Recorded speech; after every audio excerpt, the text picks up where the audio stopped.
Movie buff specialist Phil and John are back with episode number 9, I do believe, of our series here. Moving right along. It feels like we just keep on chugging along. It feels like these weeks are just flying by. I can't believe we started this on January 27th. It is now March 23rd. But it has been very fun. And tonight we are talking about our 92nd favorite movies of all time.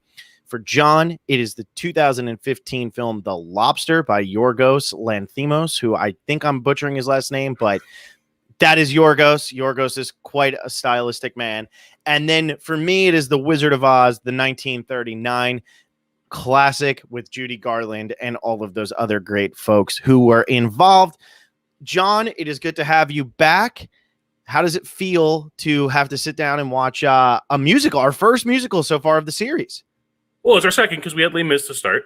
That is true. Okay, my first. But it's our first. It's our first not sad musical. It's our first happy musical. It was fantastic. It's been so long since I've watched The Wizard of Oz, so it was really nice to watch it this week. Yeah, I hadn't watched it in a long time, and actually, what's funny is the last time that I watched The Wizard of Oz, it was The Dark Side of Oz. And what's funny about that is that happened when I was in college. Now. Yeah. I remember watching it in college, and when it was The Dark Side of Oz, I had seen this movie so many times that listening to The Dark Side of the Moon playing over the top of it, I was quoting it in my head. We saw it in a theater at University of Miami, but I was still thinking it in my head the entire time. I knew every line of this movie, and I think that was the last time I saw it. This was a movie that I had watched every Thanksgiving with my family until pretty much I hit like late high school, college, whatever age it was. And then we stopped. But that's how much I watched this movie growing up. My sister was obsessed with it, so that also helped. But I haven't seen it in a very, very long time. So that is going to be a lot of fun. The Lobster, this was only my second viewing of. How many times have you seen The Lobster? This is also my second viewing of. And I have to say, it's probably moving up my list. Okay. I like to hear that. I will say this, and we'll talk about The Lobster first because The Wizard of Oz, I feel like, is the bigger name here of the two movies. But I will say I appreciated the second half of The Lobster a lot more this time than I did the first time. The first time, it was not for me at all, but I still have some problems with it. But we can get into that. Let's start off with you, though. Let's start off with The Lobster, and let's hear your why it's your number 92 and why you think it's going to end up ultimately moving up. So this is a more recent movie I've watched. The first time I watched it was a few months ago, and what really stuck out to me, and especially since it's our first dystopian science fiction movie on our list, and shocker, guys, I studied Russian literature. There's a lot of dystopian fiction in Russian literature. So I have a lot of dystopian movies on my list. And this one is just so, without it being this descript future of like how far into the future it is, it feels like something that can still happen like next year. Yeah. Especially with the year that we just went through. And that's what makes science fiction so compelling to me, is when it's just like, yes, fun science fiction like Star Wars and Star Trek is a ton of fun, but this dark dystopian science fiction, which seems like it could happen at any time, is my most favorite when it comes to the genre. Yeah, and next week you keep going with this, and we talk about Dark City for you next week, which is one of those movies that doesn't feel like it could happen next year. It's a little bit more out there. It's a little bit more, it's if you haven't seen Dark City, get ready to watch it because that's what we're going to be talking about next week. But that one's a little bit further into the future, a little bit less realistic. I have a movie that we're going to be talking about that I just recently watched that isn't in my top 100, but is going to be a replacement film, which we'll get into later, called Delicatessen, which is very similar, where it feels like it could just be happening. My thing that I love about this movie, and then what I hate about this movie, is that I love the hotel. The concept of the hotel is absolutely brilliant. What I hate is that we only spend an hour in the hotel, and then the next hour takes place outside of the hotel, and I don't feel that the loners are nearly as interesting as what was going on in that hotel. When he takes her to the room, and obviously this is a spoiler heavy podcast, everybody. So I always forget to lead with that, but this is a spoiler heavy podcast. When he takes the heartless woman to the room, I want the next hour of this movie to be about how she's transformed or what they're doing or the behind the scenes or what's going on in this world and all of that. I don't want it to be what it is. The first time I was watching this first hour blew me away to the point where I said, this is going to be one of my favorite movies of all time. And the second hour just didn't do it for me. This time, knowing that the second hour is going to be different, I did appreciate it more, but I'm still left with that feeling of there was so much for Yorgos to explore here. I feel cheated that we didn't actually explore it. See, I have the opposite opinion. I think what makes this movie so exceptional is the fact that nothing is actually explained. Mm-hmm. We have no idea. Like, we get this description of what they do to change people into animals. We have no idea why they change people into animals. We have no idea why everyone needs to be paired off so that as soon as a relationship ends, they have to go back to the hotel and then are put on this timeline to find a partner or else they're turned into an animal. The opening scene of this movie, for someone who has no idea what this movie is utterly shocking, but so brilliant. Yeah, I love this opening scene. I had totally forgotten that this was how it started, and I was so happy when that happened. Because I'm sure also the first time I watched it hadn't even clicked in my mind when I watched it, and it doesn't register because by the time the movie has gotten to the point of explaining what happens, you've kind of forgotten that that's what the opening scene was anyway, because it is ultimately so unimportant. But rewatching it and watching that scene, it's great because then you know exactly why she's shooting that person and all of that's going on. And it's awesome. But I'm okay with nothing being explained. That's fine. Mm-hmm. I just think that exploring the hotel more and exploring the hotel manager, which I'm just realized on this viewing. Again, I watched this in 2015, 2016, right after it came out, that it was Olivia Colman, who is absolutely magnificent. If you haven't seen The Father yet, this is my one plug. If you're going to see any of the Oscar movies, go see The Father. Absolutely devastating, but so beautifully done, and she is amazing in it. But I didn't realize that was her. I would have liked to have gotten maybe a little bit more about how she became the hotel manager. How does she become this person? Because yes, she is happy with her husband or whatever the hell it is in that weird dance scene, because Yorgos has a weird thing with weird dance scenes. He cannot help himself. It is in every single one of his movies, from Dogtooth straight through to The Favorite. He cannot help himself. But I want to know more about that. And even if we don't get the answers, which is okay, I am all about open books, but why not stay with this, and why take us over to Léa Seydoux and Rachel Weisz, who ultimately aren't that. I get that it's the opposite of what's going on in the hotel. They're the loners, and they're just as bad as the couples. That's kind of what we're being told here. Yep. But that's always my disappointment. I'm never as interested in them. I want to know what's going on with Ben Whishaw. I want to know what's going on with John C. Reilly. I want to know what's going on with the Heartless Woman. What ended up happening to her? That's what I'm more interested in. And ultimately, you don't get it. I still understand, though, why somebody would call this movie a masterpiece, because if you can get over that, which I clearly can't, there are some really, really heavy topics and really, really just great moments throughout this entire movie. Absolutely.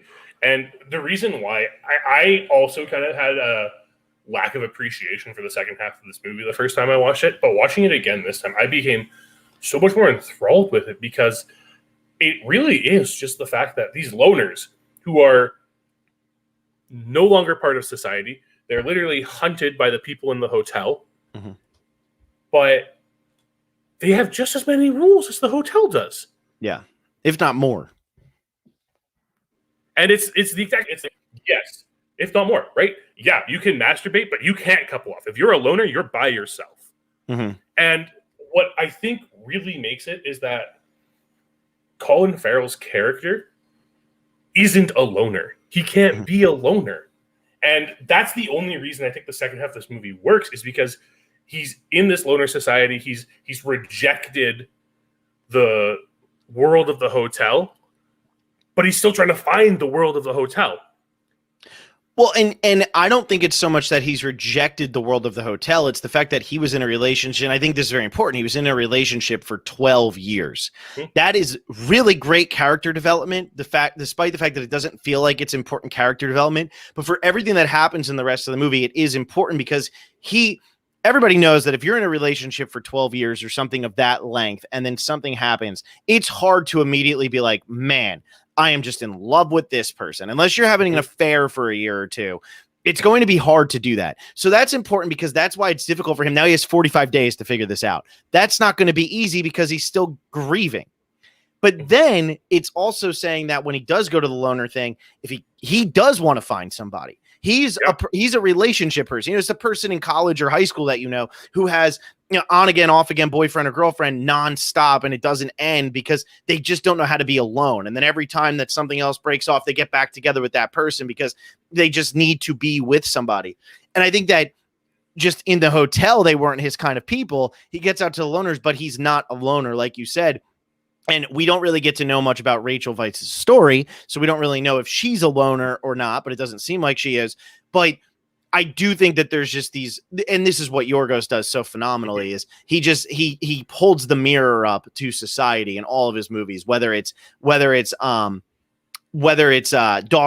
where it's about, kind of keeping people closed off from the world, overprotective parents and all that weird shit. I mean, obviously that's like weird. And then you have a movie like this where it's how do we view couples? How do we view people who are old, who are single? It's just so, this is just the very over the top sci-fi version of it. Absolutely. And I love the fact that it's just this investigation on how society essentially views relationships. Mm-hmm. Because even as far as we've come as a society, people still find it weird when a 40-year-old man is single, mm-hmm. right? And having this movie emphasize the necessity of a couple. No explanation why, but you have to be paired or else you're turned into an animal. Yeah. Yeah. And the implication also that all the animals are from people who were turned into animals is also there. Never really explored, but it's implied when they talk about when Colin Farrell's explaining that he wants to be a lobster to the hotel manager, and the hotel manager starts talking about everyone wants to be a dog. That's why everything else is extinct. Yeah, exactly. And it's almost like this is far enough into the future that everything was able to become extinct. Mm-hmm. And it's almost like they needed to figure out this process to make this happen. Yeah. No, it's a cool idea, but I do agree with you. I mean, I grew up in a family that, everybody was close and everybody, mm-hmm. Grandparents lived an hour away and that was considered far. You know what I mean? And so everybody was very close and all of that. And it was very much that family that if you went to Wendy's and there was a person sitting there eating alone, it was, oh, that poor person. Or if somebody went to the movies alone, it was, oh, that poor person. What's funny, though, is, and I'm not rebellious by any means, but as I grew older and started to go out on my own, I love going to the movies alone. I love going to eat alone. I'm one of those people who go sit in a bar for 5 hours. And even if there's no sporting event, I'll just sit at the freaking bar for 5 hours and just talk to whoever's around. Because to me, that's almost a relaxing environment for me. Same thing with going to the movies. I love being in the movies. Why do you need to go to a movie with somebody else? You're not going to talk anyway. I hate going to movies with other people because I'm worried about do they like it or not. But it's this weird thing of, well, if you don't have somebody, you must be lonely. Mm-hmm. Which is totally not the truth. It's just that the world society in general, the whole world, this isn't a specifically American or anything or Greek or European or anything. The world in general is very much based around to be complete, you must have someone else who's also there with you all the time.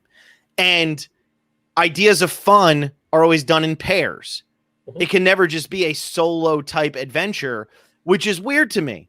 Because why is it weird? Why do we frown at somebody at a movie alone or eating alone in a restaurant or something? Nobody ever, people will go sit at a bar alone, but very rarely are you going to see somebody walk into a sit down restaurant and say table for one and sit down at a table with waiter service. That very rarely happens.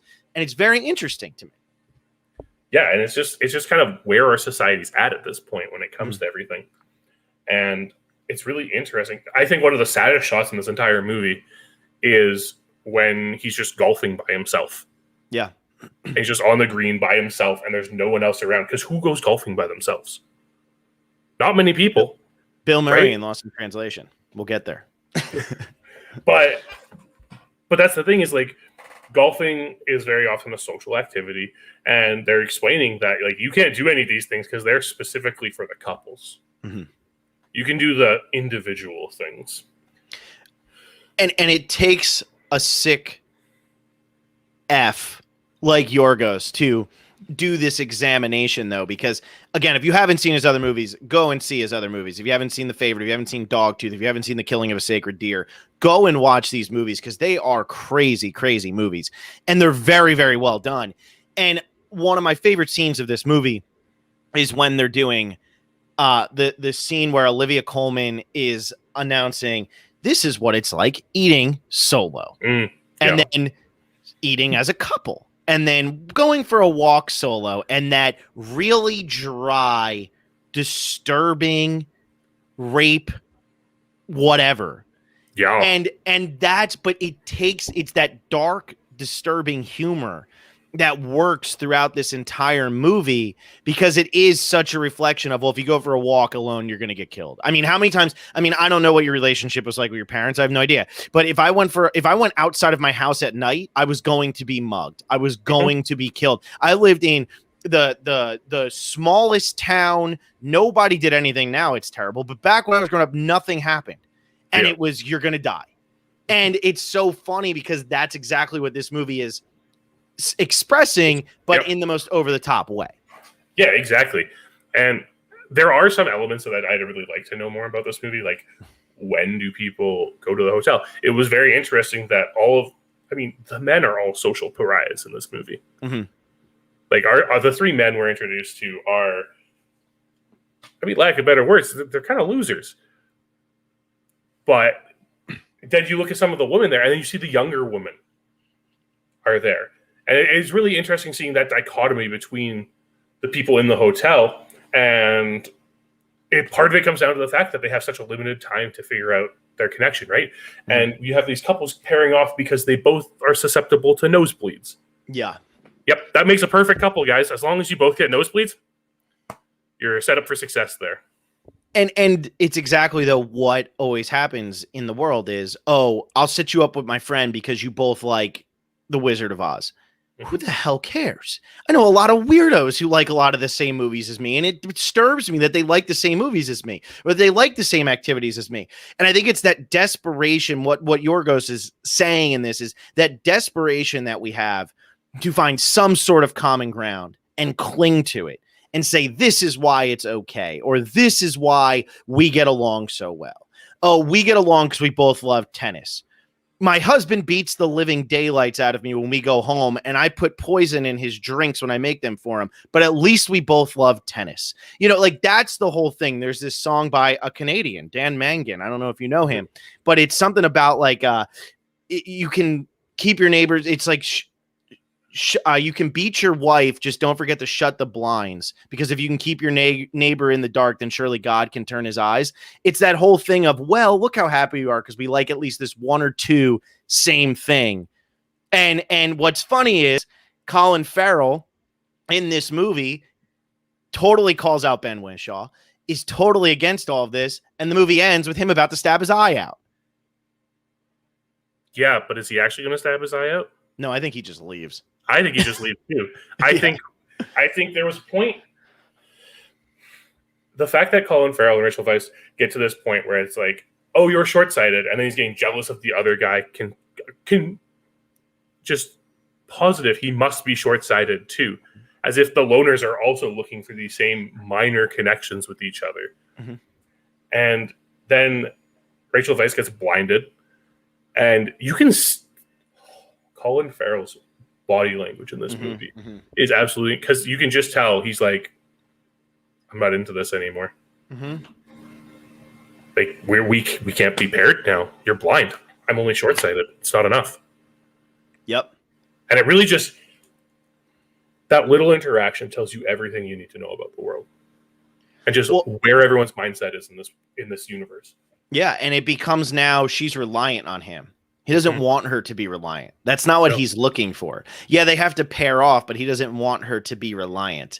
And she doesn't like and Colin Farrell in this movie is phenomenal. All of the actors in this are so good because they're so matter of fact. I love the line delivery in this movie.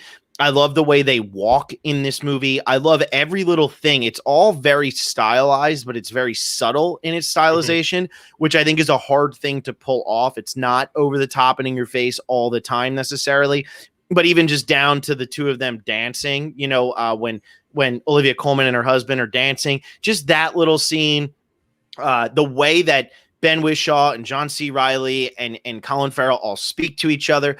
One of the best line deliveries in this movie is when Colin Farrell says, that's just wrong. That's just mean, or whatever it is, after the girl just dry humps him for however long it is. No. And he's like, that's just wrong, but it's still so dry and it never breaks that character.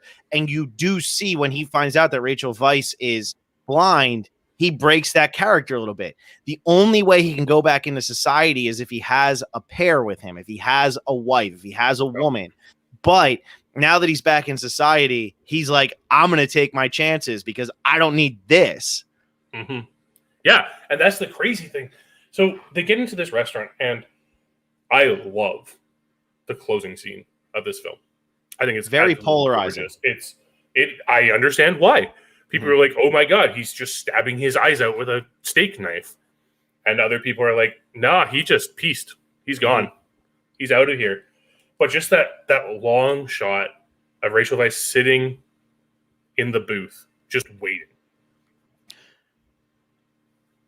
And I love the way that they choose to end it, which is as soon as she moves her face, almost like that moment of, he's not coming back. Where is he? She just barely moves her face and they cut to black. And I think it's a really good choice. You know, I think it's a really, really good choice because now she's in the dark. You know, she's just there and there's nothing she can do about it anymore. And somebody's going to say, like, she is definitely getting turned into an animal at the end of all this. But now what happens to Colin Farrell's character? And at the end of the day, it really is that whole, okay, I love you until death do us part. Death did him part with the other person. Now he's so desperate to find somebody, but he wants to keep his own identity. Finally find somebody he likes, but he doesn't love her that much. He doesn't want it. He's not, you know, it's the sad thing of, you know, you're taking on some sort of handicap here. You don't want to do that. And so I think he just totally leaves, but that's what also makes these movies by Yorgos great. He has open endings. Dogtooth has an open ending. I believe The Killing of a Sacred Deer is an open ending. I have only saw that once, and it was right when it came out. And then, you know, The Favorite has that absolutely bizarre bunny rabbit ending. So he does give you these unsettling, what just happened kind of feelings when his movies cut to black. And I will say this is definitely the most polarizing of it, but it's also the most extreme of them. I feel like the other ones aren't quite as extreme as this one is. The other interesting thing to consider is Rachel Weisz is the narrator of this movie. Who's she narrating the story to? Right? And is it the explanation as she's sitting in that booth to whoever's come to turn her into an animal? That's what I think. What's going on? Probably. But it's those little things and those little decisions that really elevate this movie for me. And John C. Reilly never gets enough attention in anything he's in. No. For how phenomenal he is. I am ready to talk about John C. Reilly very quickly, but I want to jump back just real quick, and then we'll talk about John C. Reilly and the other actors in this. But real quick, going backwards, I think that she's probably talking to somebody who's going to turn her into an animal, and she's trying to convince them, no, I do have a husband, and this is him. Yes. And that's who she's narrating it to. And everything is from her point of view. And I think that's also why Colin Farrell's character has so little personality in this movie, is because you can hear all these great stories about your parents or your grandparents or your significant other before you met them, but you don't know what they were like. And at the end of the day, it's all going to be just kind of this, well, they probably sat at the bar with a straight face and they probably talked to that person very monotone, because that's how you're telling the story. Yeah. And I love the scene where the lady is telling him on the bus all the dirty sex things she'll do to him, and Rachel Weisz is talking over that. I think that's a brilliant decision. But yes, John C. Reilly is an incredible actor, but gets no credit, I think, honestly, because he's not very good looking. And I think that's what ultimately hurts him, because people don't take him seriously. Plus, he's coming off of movies. He was doing movies like Walk Hard and Step Brothers and things along those lines, which also incredibly good comedic performances that I think he just doesn't get the proper credit for. Yeah, and Yorgos does this great thing where he has these scenes that just speak to you. It's almost like, yes, his entire films and like the film from start to finish are incredible when put together, but there are just so many scenes that just stick out to you. And it comes down to things like the toaster scene. And the dance scene when all of the loners are dancing in the woods with the disco, like the silent disco. Yeah. And like that the final woman shot, jumping out the window. The woman jumping out the window. The shot of his dead brother dog. That's one of the most brutal scenes, and that's a scene that probably turned a lot of people off, because I always have a problem where people always go, "Oh, how could you? It's a dog," but then they'll watch somebody get their brains blown out, and they're like, it's like crazy how people just have no sympathy for other humans getting killed in cinema, which we'll talk about with the girl with the dragon tattoo, because I have a great story for that one. But yeah, I mean, there are just those moments. I mean, when he is talking to the heartless woman, and the other woman is laying there, and he's just saying, "I hope she dies quickly. I can't handle this noise. I want to go have a lie down. I don't want to do it." It's so over the top, but it resonates. Yeah. And that's why this movie lingers for me. That's why it's in my top 100. That's why it's honestly just moving up, because I feel like it's just a movie that the more times I watch it, the more I'm going to appreciate it. Yeah, which totally makes sense. I think his movies are like that too. I think that he's an acquired taste for sure. I think he's an acquired taste that it's hard to appreciate it the first time you watch it. The first time I watched The Lobster was the first one I saw, and I was like, okay, I love the beginning, I didn't like the end. And then I watched Dogtooth, and I was like, I'm getting this guy's style now. I'm getting what he does. That's just the way he is. Yeah. Then I watched The Killing of a Sacred Deer. That was the one I was least crazy about. And then I sat down and I watched The Favorite, and I was just like, okay, this guy, I get what he's doing, and I get his style, and you just have to, you either buy into it or you don't, because he is so stylistic. If you're not into dry, dark humor, you're not going to like this. He has an entire joke based around a woman didn't jump out of a window high enough to kill herself, and so she's laying on the ground, still moaning in agony, and the joke is, I hope she dies quickly because I want to take a nap. That's pretty wild. Yeah, exactly. But you know what? Sometimes that dark humor just feels so right. I love dark humor, and Yorgos does do it. He is one of the best at it, working right now. I really do believe that. I think he's one of the absolute best at what he does, and a lot of that I think comes from his first movie, Dogtooth, was very much a statement on the Greek government at the time, and I think that when you come from those kinds of when that's what you're trying to say is the Greek government and all of that, and that's how you get your start. You make a lot of your movies politically driven or societally driven, whatever that word would be. And so I think that's why The Lobster works, because it is very much about, this is what we're supposed to do in our society, but why is this what we're supposed to do? Why is this how it is? And it doesn't really offer the explanation. It doesn't villainize one side. It villainizes both sides. The loners, it's the whole singles thing, and then you get married. It's a ball and chain, sucks to be you.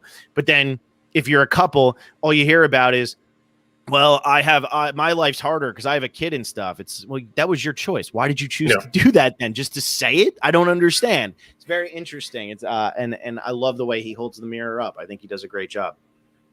Yeah. All right. I needed a sip. You have anything else you want to say about the Lobster, or should we move on to? No, let's go somewhere over the rainbow. Yeah, let's go singing and dancing as we jump into Somewhere Over the Rainbow, The Wizard of Oz from 1939, the Victor Fleming movie, which somehow now there's a second director that pops up on it, not on the movie, but for some reason in credits. I don't understand. Anyway, this movie was a family tradition for me. This was a movie that I watched every year on Thanksgiving, as I said at the beginning of this podcast. So it just kind of became one of those movies that was just ingrained into my mind, into my childhood, and definitely one of those movies that I appreciate more. I feel like what happens a lot of times with musicals, especially whenever you go on to an IMDb or a Letterboxd or anything along those lines, a lot of times the people who are reviewing these movies are guys. That's just how it is. Most movie viewing is done by men. That's why a lot of movies are geared towards men, because that is really what it is. Chick flicks are called chick flicks because men, they're purposely made not for men to go and see them.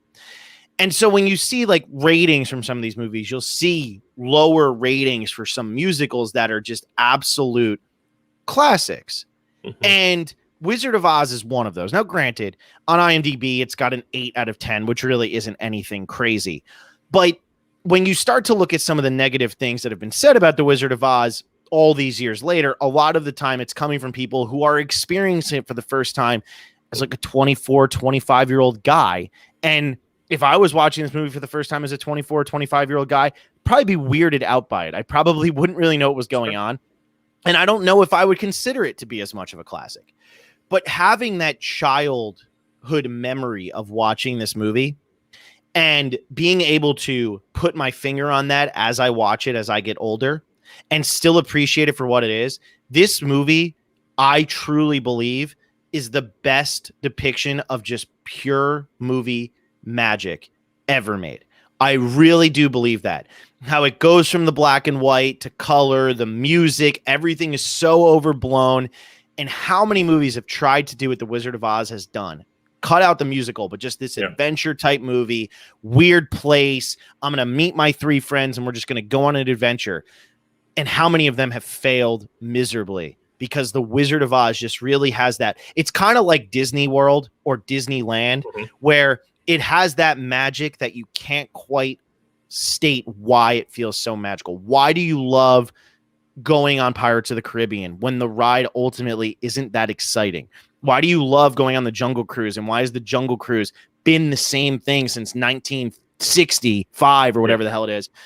Even though it's not all that exciting, there's just a magic to it that you can't explain. And I feel like The Wizard of Oz explains it all just through the use of the way it does everything. And I think it's just an absolutely beautiful, magical movie that still holds up. It is 82 years old. This movie is 82 years old, and it really is one of the most iconic movies of all time. It is. And you see it on like the AFI Top 100 and almost everyone's like top movies when they're talking about American movies. Wizard of Oz gets mentioned. It is iconic. And for people our age, we're usually introduced to it at a very young age. And it's just one of those things that comes up every once in a while. And again, it shows up on TV, you watch it. And I mean, for someone like me, who's very into musical theater, obviously I love The Wizard of Oz. It's a fantastic musical. It's a lot of fun.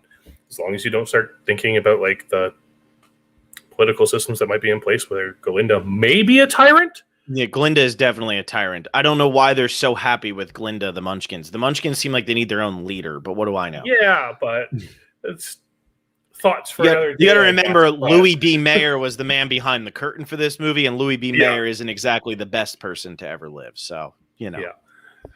But what it comes down to is everyone kind of relates to this story of not understanding the world they're in, wanting to escape. And then as soon as they escape, they realize, nope, I should just go back home.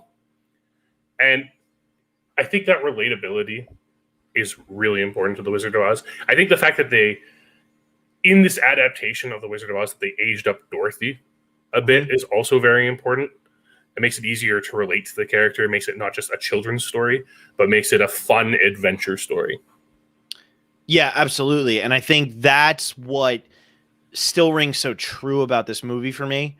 there's a lot of musicals that you go back and you watch that to me don't hold up because the story is just lacking. This one, the story isn't lacking. And I love the fact that every time she meets a new character, there's just a new song to the same beat, and then it all ends with "We're off to see the wizard, the wonderful Wizard of Oz." I love that that's what they do, because that is what makes this movie work. You know, that whole thing of "We're off to see the wizard, the wonderful Wizard of Oz" is essentially the score for the movie. You know, I have The Graduate. I think I have it at my number 5, and we'll talk about that one way later. But a lot of reviews that you read now that are watching the movie in hindsight, they'll say, "Oh my God, when Sound of Silence played for the 900th time, I was like, wow, Simon and Garfunkel really didn't have any other songs." No, that's the score. You're only noticing it because they're singing the words. If they weren't saying words, you would have no problem that it was the same beat, because so many movies will have that same kind of, how many times you hear dun dun dun dun dun dun dun dun dun, that plays numerous times throughout this movie, but you don't say, "Oh God, I can't." In Jaws, the whole reason that score is iconic is because they keep playing the same song over and over. Star Wars, all of them. And I think The Wizard of Oz does a really good job of not just having their big songs, you know, "If I Only Had a Brain," "If I Only Had a Heart," "If I Could Be King of the Forest," but they still have those other ones that are going to get stuck in your head that just play throughout the entire movie. I think that's why the rewatchability on this movie is so high, because you're going to pick up on something from one of the songs every single time you sit down and watch the movie, because they're all really good. And just as you're getting the other one out of your head, you're getting a new one into your head. Yeah, exactly. And it's a musical theater thing where you want to repeat themes. By repeating themes, and it's exactly the same in any film score. You'll notice it in any film you watch. The repetition of themes reinforces ideas.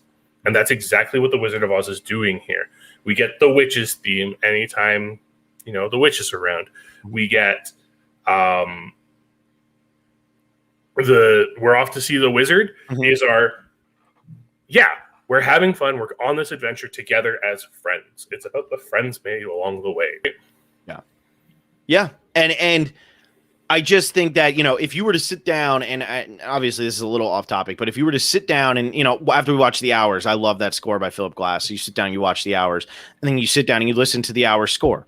You can't tell songs apart half the time, because that's, like you said, that's how the scores work. And so that's just something that I would say to people as you sit down and watch musicals, as you sit down and watch older movies. There's going to be repetition that you're not used to seeing now. That's not necessarily a bad thing. And some of that is what makes these iconic.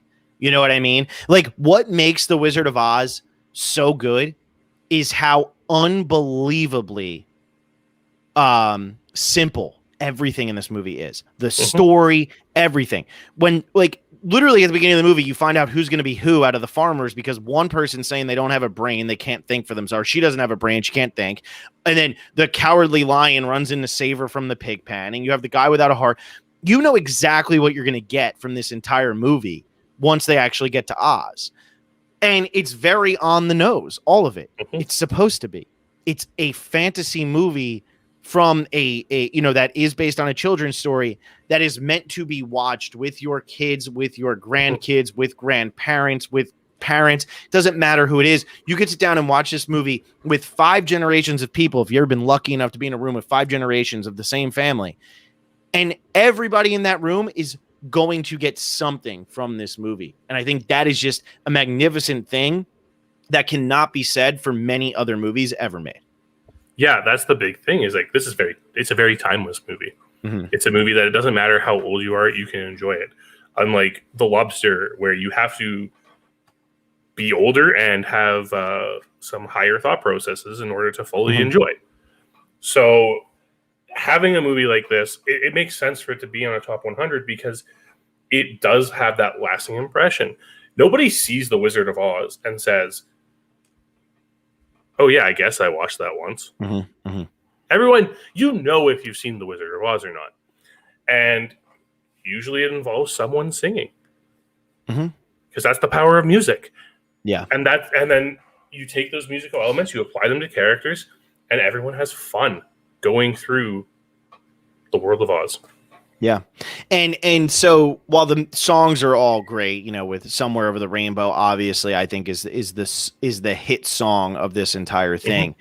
But the dialogue in this movie is also timeless. And think about all these movies you watch from the 30s and 40s, and there are some just absolute masterpieces that still have dialogue that, James Cagney, any movie he's in, you're like, holy shit, what is he saying? But it's great because it's James Cagney, and who cares? That's what the style of the movie is. If you're going to sit down and watch White Heat, you better not expect them to talk like normal human beings talk, because guess what? They're not going to. But this movie kind of does feel like it does. Myra Gulch kind of feels like she's just that horrible person who lives in Kansas. And the lines of, I'll get you my pretty. Thank you. You're pretty. I'll get you my pretty and your little dog too. I know that that's said when she's the witch, but that's a phenomenal line. And I have a feeling, Toto, I have a feeling we're not in Kansas anymore. Obviously another one. There's no place like home is another one. But there's like all of those lines. If you're writing this story, you don't get those lines by writing corniness around that. And I think that's what is so amazing about this movie is this really does feel like a story that could take place in Kansas and still have the same exact fantasy elements that it has when she goes to where she goes in 2021 as it does in 1939. Absolutely. And that is why this movie's aged so well, is that it's kind of outside of time by putting Oz where it is. Speaking of lines that leave a lasting impression, the one that really got me this time was, Myra Gulch, you may own half the county, but I have always wanted to say something about you, but I won't because I am a Christian woman. And like, just the delivery of that line and the response to it, it was just like, oh, this is actually a class struggle movie, and we're just not talking about that. Well, absolutely. And that's kind of, I think it needs to take place in the middle of nowhere, Kansas, like it does. And Dorothy's going to run away from home because that's what she's going to do. Where the hell are you running to? You're in Kansas. Like, where are you going? And so she's going to run away from home so she can get out and get on to bigger and better things. And she meets, Professor Marvel, who is going to end up, making this great life. Oh, he's so interesting and all that. And he's just a fraud. He's it's the perfect setup. He's a con man. Yeah, he's the perfect setup for the Wizard of Oz. But, but he feels bad for her. He's going to con all these other people. He doesn't want to con her. He wants her to go back home so she can be safe. Like, it's all of those little things. And I love Jack Beebe over here, or Jake Beebe, just going down, just blowing up the chat, but in a good way. Just clearly loves this movie. But yes, I think that there are deeper things to this movie, but I don't think that it's so heavy-handed, and I think that's what it does a good job of. It doesn't try to state a message so much so that it takes away from the movie. Gone with the Wind, to me, I don't like Gone with the Wind, and it has nothing to do with anything that came out in the last year about that movie, because as far as I'm concerned, the movie is about what it's about. Movies are going to be about what they're about. Like, there's nothing you can do. Like, that's what was made at the time. It was 1939. It was 82 years ago. But I don't like that movie because I feel like it's so heavy-handed with what it's saying. The Wizard of Oz is heavy-handed with there's no place like home. There's no place like home. I wish I had a brain and heart and courage, and this is what you have to get to learn to grow. But because it's told in a lighter tone and not so serious and not a drama, it just works from beginning to end, and you're much more willing to buy into it than you are with heavy-handed dialogue from something that's trying to take itself way more seriously and then ultimately ends up looking really dated. Yeah, and even the little things where it's like, the scene that really got me this time watching it is the scene where the wizard's giving them all of these like pointless tokens to just encourage them. It's like, no, you already have this stuff.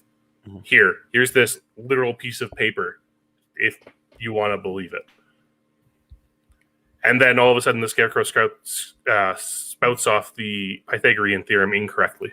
Yes, he does. Yes, that was one of my favorite things. But then again, this was written by Hollywood people, so you got to remember that. Yes. As somebody who worked out there, math is not the forte. That is for certain. But it's the movie's so timeless that it's referenced in everything, right? Mhm. I got to the point where Dorothy starts singing Somewhere Over the Rainbow, and all I could think was, there's another rainbow, from when Tobias Funke says it in Arrested Development. And it's just like, no, that is not what's happening here. Yep. But this movie is so great because it makes you realize how important it is, because it's in so many different things. And we didn't even mention the Yellow Brick Road yet. No. The Yellow Brick Road has become, you know, arguably the most iconic prop in movie history. And it's not necessarily a prop, but when you say the Yellow Brick Road, everybody knows that that's going to lead you. You're going to follow the Yellow Brick Road to happiness. You're going to follow the Yellow Brick Road to success. You're going to follow the Yellow Brick Road to achieving your goal. And it's going to take you on this adventure to achieve what you want to achieve. It's this dream pathway. That is what the Yellow Brick Road is. Freaking Elton John wrote an entire album regarding the Yellow Brick Road and how he has lost that dream. And I think that is one of those things that, you know, I listen to this Australian duo, Angus and Julia Young, and they have an album, or they have a song called something like Yellow Brick Road or something. I think it's literally just called Yellow Brick Road. And you immediately know that is a reference to The Wizard of Oz. And how many other things from movies can really just be immediately drawn back to that, but are also so insanely specific? It's not many. The lightsaber, yes, but nobody's going and writing a song about a lightsaber. That would be a bad song. It's this, they literally created a Yellow Brick Road and made it mean so much to people 80 years later. It still has the same meaning that it had in 1939. That's unbelievable. And I know they didn't set out to become iconic, because nobody probably knew. You didn't know what iconic was going to be back then. But they sat down and they wrote Follow the Yellow Brick Road. Simplest little ditty in the world. I mean, it's just real quick and easy. And I mean, it's affected generations of people. It's unbelievable. Yeah, and it just, for it being an allegory for, like, follow your heart, right? Just follow your heart. It'll take you to where you need to be, and it'll help you figure out who you are and what you really want. Because Dorothy didn't want to go home. She wanted to go home as soon as she left home, but she was on the verge of running away. And then she goes on her journey, and she understands that what she has is actually really important. Yeah.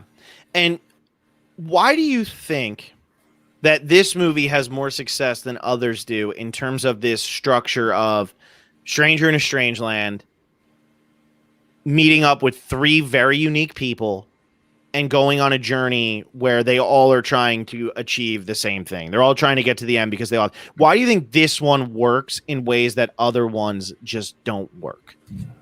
Part of it comes down to the execution of it. The fact that it is fairly lighthearted and not so serious the entire time really helps this movie a lot, because there are stakes from the witch, but you're never thinking, oh my god, the witch is going to kill these people. Right? And it follows more of like a traditional style of story with this type of framework. It's also one of the most iconic, so I think it really helps that way at this point. Whereas this is kind of the first time you experience, for most people, this framework for a story. I also think songs are incredibly catchy, and it helps you get through some of the more nonsensical things about what's going on in this movie. And so this is something I always think about, because, you know, older movies that are considered classics get away with so much that new movies don't.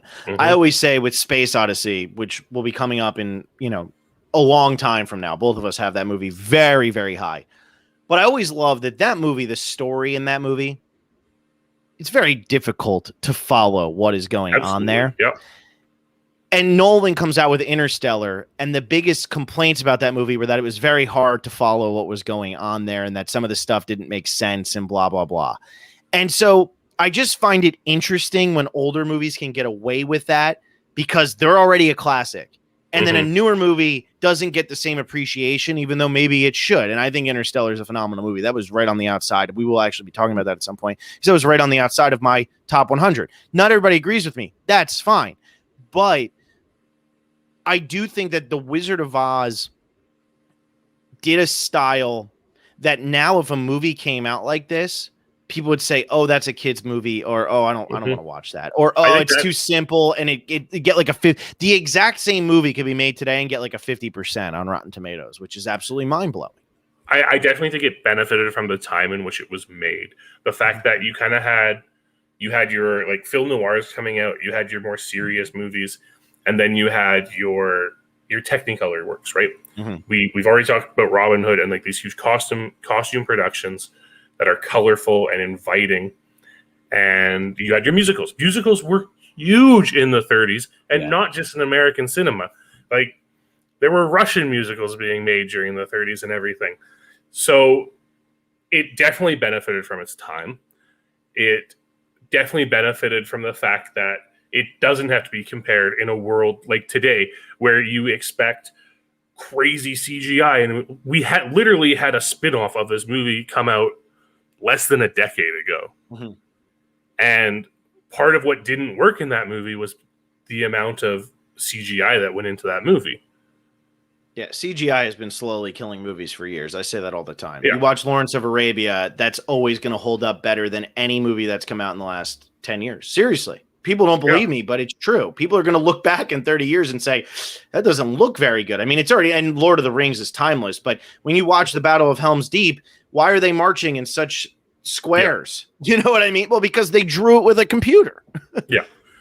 But the fact that this movie came out in the 30s at a time when, the story's kind of relatable. We see this struggling farm. Everyone's struggling during the 30s. Very close to the Dust Bowl era. And you have the Great Depression and everything. Yeah. Exactly. You have a child wanting to escape. We all want to escape this world and go to a whimsical land. Like, as much as none of us want to admit that, there are a lot of things in this world that kind of suck. And we want that escapism. And I think that's what ultimately does it for this movie. It is pure escapism. Taking us into the wonders of a childhood world where scarecrows can talk and lions can be cowardly. And there's a horse of many colors. Yeah, the horse of many colors is fantastic. That, and I love when the guy cries and he's crying so much his whole face is just covered in water. That part always kills me. But I think there's something to be said for the fact that I think nowadays people almost expect too much from movies. I think that they almost expect that they're going to be blown away by every single thing that comes out, or they're bored, or, you know, I always, Cinema Paradiso, I have the poster right here, and we'll be talking about that one a long time from now. But that movie is really just about the love for movies. And I feel that everybody now goes into a movie wanting to be a critic of movies. That's not the reason to sit down. Entertainment should not be like that. And I also think what you had just said, this movie is pure escapism. Yes, there are little moments of class struggle and things along those lines, but ultimately this movie is escapism. And I sit down and I watch Solo, and the robot says some stupid ass line like, "Are you ready to go? Is there anything else you need?" And she says, "Equal pay and rights," or something like that. And I'm like, what does that have to do with what's going on in this movie? They are trying to escape from a base, and you're going to throw that line in. It's like, here's your sledgehammer, and bam, and bam. And you're just like, why does that need to be in there? There is no more just escapism. I feel like, you know, we talk about this all the time when we talk about reality TV or things along those lines. It feels like now everything has to have that message. And that message must be, you know, not just there's no place like home. It must be, okay, these people are bad, or these people need to be seen, or whatever. And that's fine for a lot of movies. There are a lot of great movies that are about those things, but it doesn't belong in movies like The Wizard of Oz. And I think that's what's being missed here is I think a lot of movies that are supposed to just be pure escapism nowadays are trying to become something more than what they are. And that's not good. That's not what you should be. I think that, you know, if you're going to be escapism, just be escapism, because that's what people want when they go to the movies a lot of the time. When people watch Star Wars, they want to watch Star Wars. They don't want to watch a robot complaining about the pay that women are not receiving in 2017 and no, the writer of that is not clever for writing that. That's a very lazy line that has no business being there. And I don't know. I just feel like escapism is something that is disappearing. And I don't know how you bring it back when critics ultimately are so critical of anything that isn't with some deeper, more purposeful message. I don't understand how you bring it back. It's a very hard question to answer because we are at a point where everyone seems to want deeper meaning of their movies, and everyone's like an armchair philosopher when it comes to watching a movie. So you want to find that deeper meaning. We just talked about The Lobster, which is literally a critique on relationships in society, and that's not escapism. That's more like existential dread. Yeah. And now we have The Wizard of Oz, which is escapism. It removes you from the world because sometimes that's what you need. And we just don't get that in a lot of movies nowadays because we're always trying to teach lessons or we're always trying to have a deeper thought when it comes to something. Even movies like The Wizard of Oz, you see people all the time look at it as like, what's the deeper meaning in this movie? This one has a very simple meaning. There's no place like home. Which now is also a meaning that people will roll their eyes at today because no, you should go out and see the world. Why would you stay home? But ultimately that's not what it is. It's about the family aspect and all of that. Exactly. But it just gets blown over. Like the Twister in this movie. The Twister or the Cyclone as Dorothy refers to it at one point. And I'm like, those are two different things, Dorothy. Yeah, those are two there's no water here. There can't be a cyclone. No. Although I will say that Twister still looks pretty damn good all these years later. That is a very impressive Twister. Yes, I was incredibly impressed by it when I was watching this movie again. Yeah, I was shocked. And I know that that's just a screen back there, but somebody was definitely sitting out there filming a real Twister and put it on a screen. And Louis B. Mayer probably had about 15 people do that. All of them died. And he was like, all right, 16th person's going to get it done. Because, swell guy. Anyway, but yeah, I just think that, yes, that is my pitch for The Wizard of Oz. Clearly, you have all seen my style of movie. The Descendants, The Wrestler, Shame, The Hours, Barcelona. Those are not escapist movies. Borat, not an escapist movie. But a movie like Back to the Future and The Wizard of Oz, those movies still need to exist. And I know that the Marvel movies, everybody will say, oh, those are escapism. Pretty much any Marvel movie you watch is trying to take Thor's hammer and whack you as many times over the head with a message about the world you're living in right now. And it's a lot of it just comes across as very, very lazy, at least in my opinion. There may be people who think I'm being an asshole. I don't care. In my opinion, I just feel like it's too much right now. If you go and watch a Marvel movie, like you go watch Sam Raimi's Spider-Man movies, you're just watching Spider-Man. You watch Tim Burton's Batman movie, you're just watching Batman. And that's what ultimately we want. Christopher Nolan really did kind of ruin that by making Batman Begins and then every origin story. Now, can't wait to watch The Black Widow so we can, that's not my story. If I watch that trailer one more time, I swear to God. But yeah, anyway, all of that being said, I hope to see more escapism like this. And really musicals just in general have kind of fallen out. But I'd recently rewatched the Muppets. The one with Jason Segel and Amy Adams, the first one they did. That movie is pure joy. It is escapism. It is fun. It is out there. It does not take itself seriously for even a second. And it's kind of the similar thing of you want to escape the small town, but you get there and you realize maybe this isn't great and you just got to find your home. And I think that, you can have some sort of message like that, but with this, anyway, I'm rambling. Jake Beebe says, we forgot the great line, ignore the man behind the curtain. That always just makes me think now of Ben Linus and John Locke in Lost when he says you're the man behind the curtain. The Wizard of Oz. That's all I can think about now every freaking time that somebody says. But that proves my point from earlier. Yeah. Exactly. That's in a TV show on ABC in 2006, I think. I think that was 2006. That was season 3. Like that's being uttered then. It's unreal. And they literally named the first backstory about Ben Linus, the man behind the curtain. Yeah.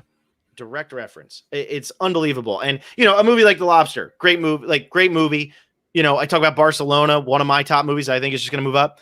They will never hit that type of level, and they're not supposed to, and that's okay. But I feel that movies are kind of, they're not that they have to stay in their lane, but the reason that there's genres of movie is because certain people like dramas, certain people like period pieces, certain people like war movies, certain people like comedies, certain people like slapstick comedies, certain people like film noir, certain people like chick flicks, certain people like romance. That's what it ultimately should be. People always say, oh, it's Oscar bait. Not really. It's just a drama that happens to be what Oscars really tend to like, because those people are more serious and that's what they like. That doesn't necessarily mean they're better movies, but that's what they're voting for. It's okay for Step Brothers to not win an Oscar. It still did what it was supposed to do.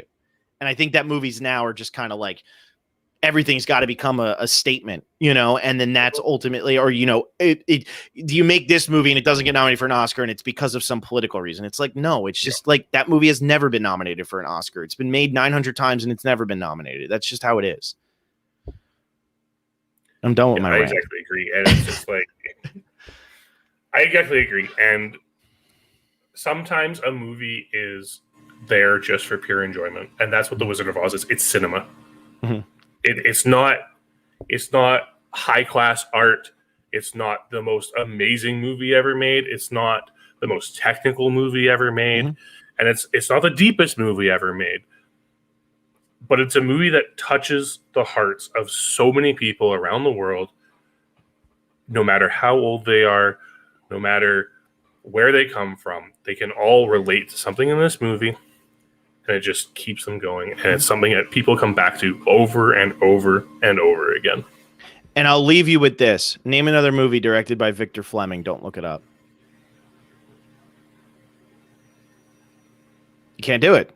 Nope. You can't do it. And that is what ultimately, like you said, this movie's not the most technical. It's not any of those things. It wasn't meant to be.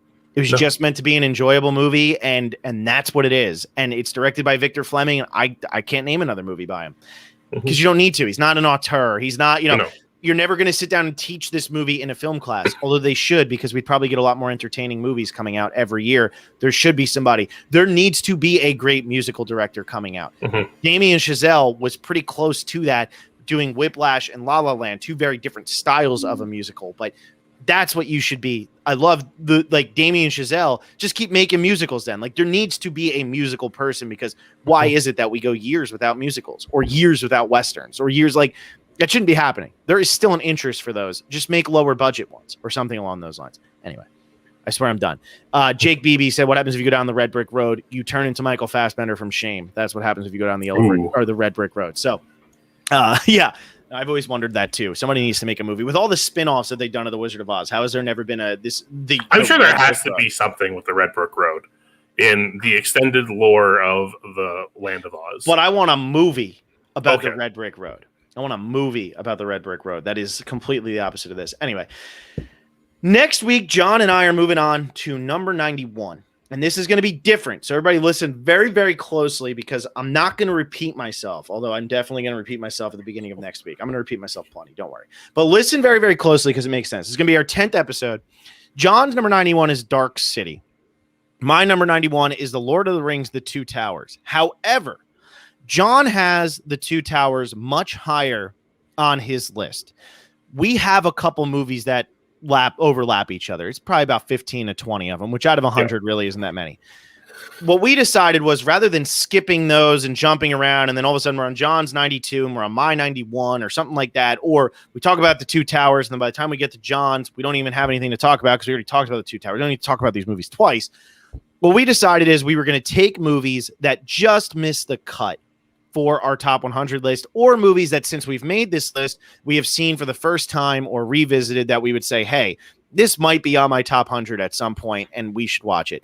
So because of that, we will be talking about The Two Towers later on in this series. And next week, we're going to be talking about my replacement movie, Queen Margot from 1994. It is a French movie about Queen Margot. And I will leave it at that. You will watch it and you will not probably be so happy as you are in this moment. It is my pitch of this is it's season 1 Game of Thrones. That's how it feels to me. And I love that. And I'm very excited. I just watched it for the first time, maybe 3 or 4 weeks ago, a little bit longer than that, probably the beginning of February, right after we had started this. And I said, you know what, that's going on here. And I'm going to be talking about that. And it's that, we tried to do something similar for each movie. Yeah. How is this movie similar to the Lord of the Rings, The Two Towers, so that we're not replacing it with something like it should be Lord of the Rings and we're doing Happy Gilmore. So Queen Margot, it's that, kind of just that epic in nature type movie. So it'll be Dark City and Queen Margot next week. Dark City from 1998, Queen Margot from 1994, and we will be saving Lord of the Rings: The Two Towers for when it actually comes up on John's list. And this will be happening every so often now. It'll happen the week after that as well, but we'll get to that when we get to that. So I hope you're all enjoying this. Here's the banner so that you can all find it. Become a patron, patreon.com/Survivor Specialist. Keep spreading the word about this. We had a pretty good amount of viewers tonight. I'm not going to lie. Probably the best we've done so far on this podcast. So good job, everybody. I don't know if it's just because we're finally hitting movies that make sense. But next week, I'm going to make you all watch a 2 hour and 42-minute movie in French. That's from 1994 and nobody's ever heard of. So enjoy that as well. John? And speaking of that, this is our first foreign movie.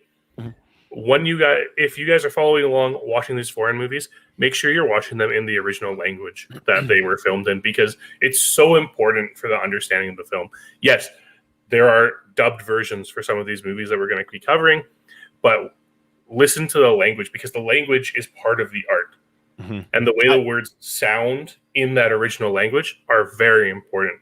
So if you're up to it, watch it in the original language with subtitles and just enjoy it for the art that it is. Yeah, and I will say, I think with Queen Margot, you don't have a choice, because I'm pretty sure Queen Margot wasn't big enough of a success to actually get that type of treatment. It's kind of like all the Ghibli movies have been, dubbed, except for Ocean Waves or something, because it was like a TV movie. But anyway, yeah, I totally agree with that statement. I remember for the longest time, I always had to watch Old Boy dubbed because they didn't even have the original language version. That happens a lot more, I feel like, with Asian cinema than it does with European cinema. But we're going to have a couple of foreign language movies on here. I think we both have a pretty even amount of those, probably like 10 each or something like that. Maybe even more. Yeah, maybe even more. I definitely have closer to 15, I think. But yeah, I think they start coming up later. It's funny how, like, at the bottom end of this, we don't have any that just barely made the cut. It's either we love them or we don't. But yeah, I do think it's very important to kind of watch them in the original language, because also there's normally a reason why they're being done in the original language. And I always think about Dark, the show that's on Netflix, one of the best shows I've ever seen in my entire life. And Netflix tries to make you watch the dub version right away. And it sounds like everybody is speaking with marbles in their mouth. It doesn't fit their emotions. It's just a person reading. I could go and do that. Don't do that. Watch it in the authentic way. If you can't, you can't. Understood. But you should, if you can, seek out the original versions, because it is way better to do it that way. And we will be back next week doing that. So Queen Margot, 1994, Dark City, 1998. Very fun movies. Our second dose of Rufus Soul, right? This is our second dose. Yeah, exactly. Who also is in The Father. Go see The Father. If you do one thing this week other than watch our movies, watch The Father. It is so freaking good. All right. Goodbye, everybody.